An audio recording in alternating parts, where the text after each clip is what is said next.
So we have a passage here. This passage is adapted from Richard Florida, The Great Reset, and I've been finding these passages interesting, so I'm excited about this. In today's idea-driven economy, the cost of time is what really matters.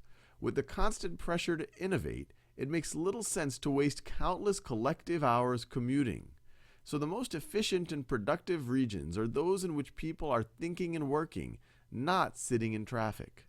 The auto-dependent transportation system has reached its limit in most major cities and mega-regions. Commuting by car is among the least efficient of all our activities, not to mention among the least enjoyable, according to detailed research by the Nobel Prize-winning economist Daniel Kahneman and his colleagues. Though one might think that the economic crisis beginning in 2007 would have reduced traffic, high unemployment means fewer workers traveling to and from work, the opposite has been true. Average commutes have lengthened, and congestion has gotten worse, if anything.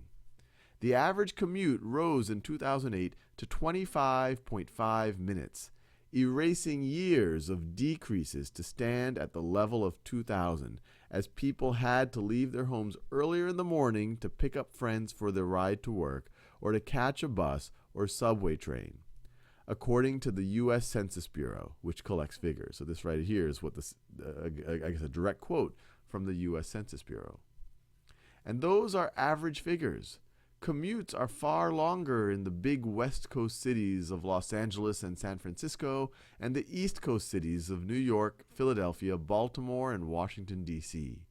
In many of these cities, gridlock has become the norm, not just at rush hour, but all day, every day. The costs are astounding. In Los Angeles, congestion eats up more than 485 million working hours a year. That's 70 hours, or nearly 2 weeks of full-time work per commuter. In D.C., the time cost of congestion is 62 hours per worker per year. In New York, it is 44 hours. Average it out, and the time cost across America's 13 biggest city regions is 51 hours per worker per year. Across the country, commuting wastes 4.2 billion hours of work time annually, nearly a full work week for every commuter. The overall cost of the U.S. economy is nearly $90 billion when lost productivity and wasted fuel are taken into account. At the Martin Prosperity Institute, we calculate, so I guess that's where he works, we calculate that every minute shaved off America's commuting time is worth $19.5 billion in value added to the economy. The numbers add up fast. 5 minutes is worth $97.7 billion. 10 minutes, $195 billion. 15 minutes, $292 billion. It's ironic that so many people still believe the main remedy for traffic congestion is to build more roads and highways, which of course only makes the problem worse. New roads generate higher levels of induced traffic. That is, new roads just invite drivers to drive more and lure people who take mass transit back to their cars. Eventually, we end up with more clogged roads rather than a long-term improvement in traffic flow. The coming decades will likely see more intense clustering of jobs, innovation, and productivity in a smaller number of bigger cities and city regions.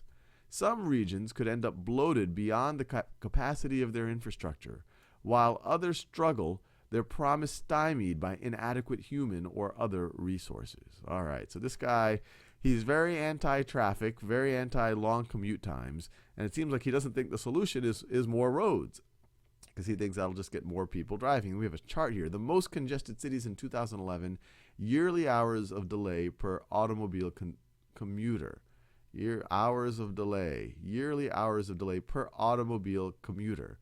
So here we see DC is actually at the top right over here, at least for this list. Phoenix is at the bottom, although there's probably many other cities if we were to keep listing them. These are the biggest cities, the most congested cities in 2011.